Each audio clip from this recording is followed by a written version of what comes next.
So if you look back through that green pamphlet, you're probably only going to, in the 64-year history of this award ceremony, you're probably only going to see about 4 of these in there.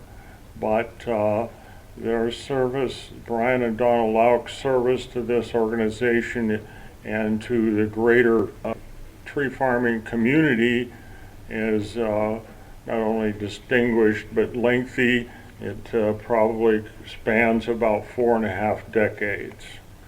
So we're going to take a look at that. So here's where it began.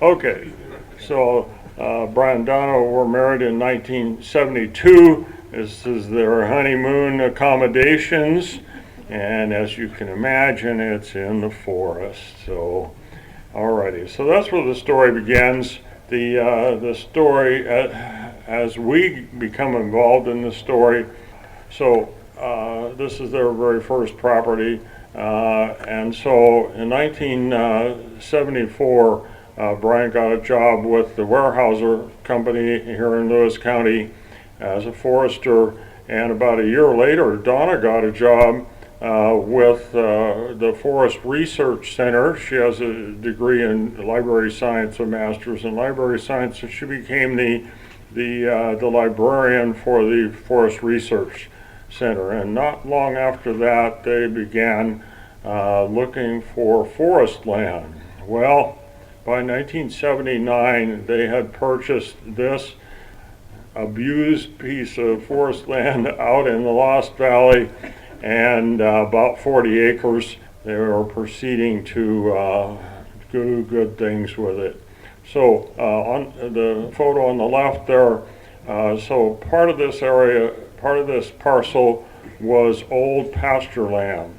And any of you that have ever tried to reforest, or afforest as the term is, old pasture land, know that this is a tough row to hoe, pun intended. Anyway, it's a very difficult process, and they managed to plant these trees in rows, and that helped them to mow between them and keep the vole population down and the grass down. And that's Bryon mowing there on the right. Alrighty, so as the trees came up, so did the Scotch broom, and they tried a lot of things here, and the final solution was that Donna would crawl around on her hands and knees, find each little baby tree, hand clip around it, and Bryon would follow with the brush cutter and take down the big stuff. By 1988, you can see on the right there that the trees are up above the Scotch broom and will eventually shade it out, and they conquered this, and it became a very nice stand of timber. There it is in 2006. In 1987, they had an opportunity to purchase their Brockway property. It's 160 acres.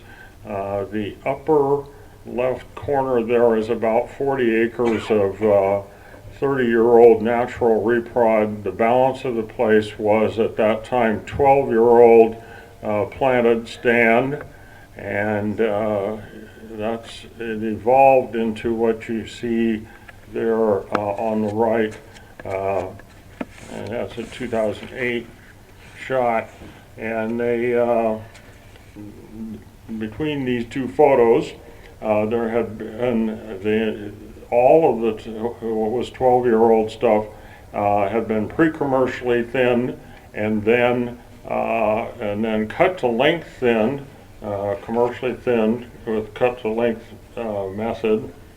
And so this is cut to length thinning. It was done by Tree Management Plus, and the entire about 120 acres that was at one time 12 years old, when it was up in its 25-year-old range, it was all cut to length thinned over a period of years.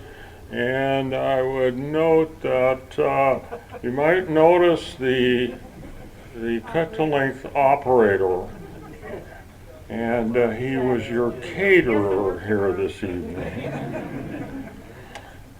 Along the way, while they were waiting 20 years or so for those trees to grow, they did a lot of wildlife work out there and a lot of other forestry work. And so this is Bryon working with wood duck boxes and cleaning them out. And they also had songbird boxes along the roads on the signposts. And that's some of their work with wildlife. These are the only people I know that have ever recruited a beaver to their tree farm.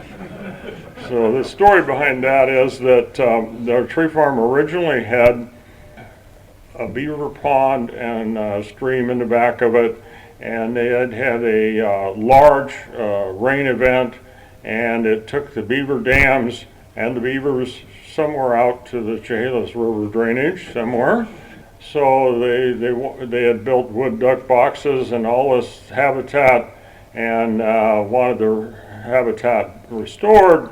So they recruited this beaver and restarted the process.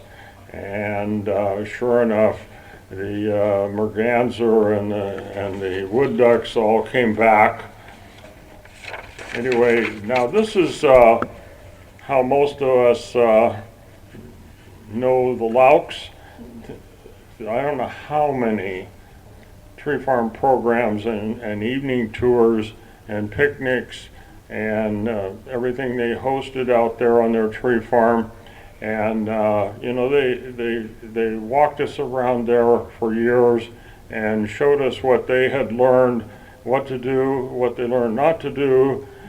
I think they also hosted one of the state WFFA conventions out there, and then they also hosted this event down at the bottom, a large event where we had Representative Jamie Herrera Butler out there and spoke to us. I think we also recall had a WFFA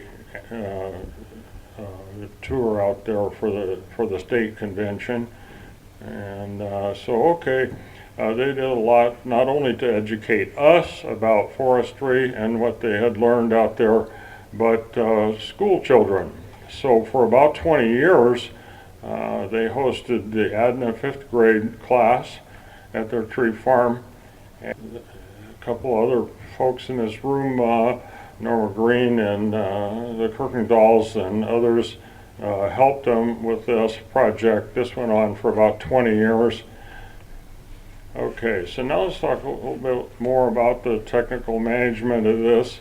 And Bryon is the technical guy, and so this map on the left is from the management plan. And so what happened over the years, Bryon wanted to, rather than have only 2 age classes on this tree farm, he wanted to spread the harvests out and do small harvests that were more manageable, and where they could manage the young stands coming back. And so the original 40 acres of the older timber was harvested in 4 small harvests over a period of years.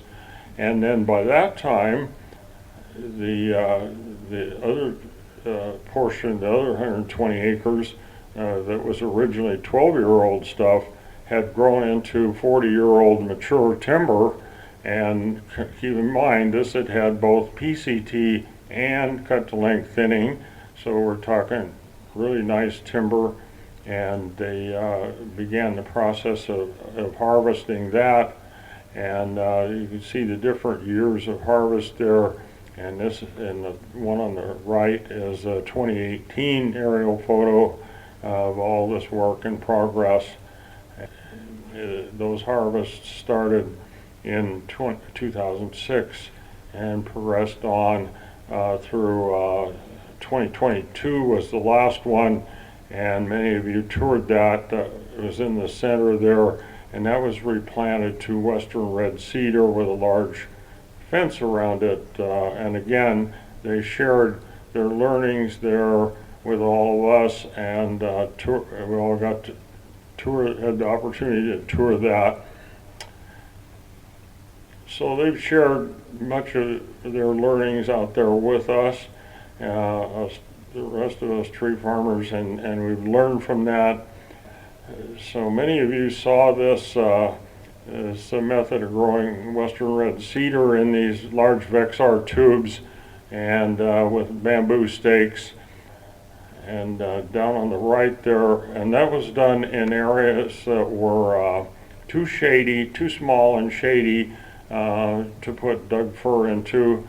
And down on the right there, another thing they demonstrated for us, and lots of us learned from that, was the use of Willamette Valley ponderosa pine in wet areas, and you can see they did that very successfully also. And this is typical of the things they tried and the things they learned, and the things they learned not to do. They've shared all of that with us over the years, and we've all learned from it. So how many folks in this room, first of all, have toured one of the Loucks properties? Okay, and how many of you learned something significant from those tours? Yeah, okay. So they've given us a lot in that way. So again, here's their management. This is cut to length thin trees on the left, and then final harvest of 40 to 50-year-old stuff on the right there. And so this is like 4.5 decades of management, and they've been recognized by not only us but the American Tree Farm System, and they certainly are exemplary stewards of the land.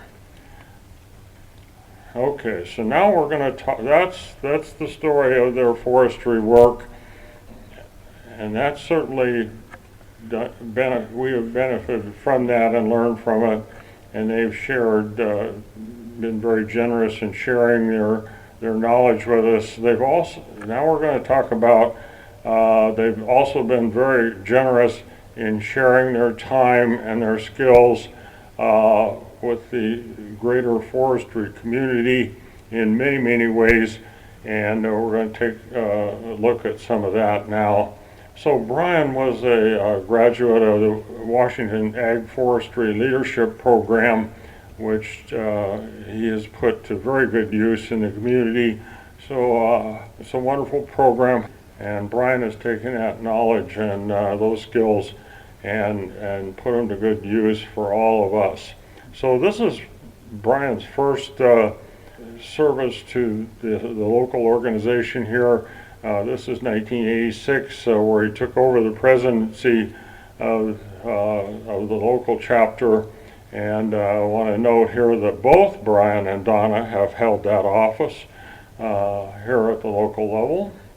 And here's a couple more old nose clips. On the left here, Bryon has been a member, very active member in the Society of American Foresters, and he's named here in this article on the left as their Forester of the Year. Now, also, he's been very active in the American Tree Farm System.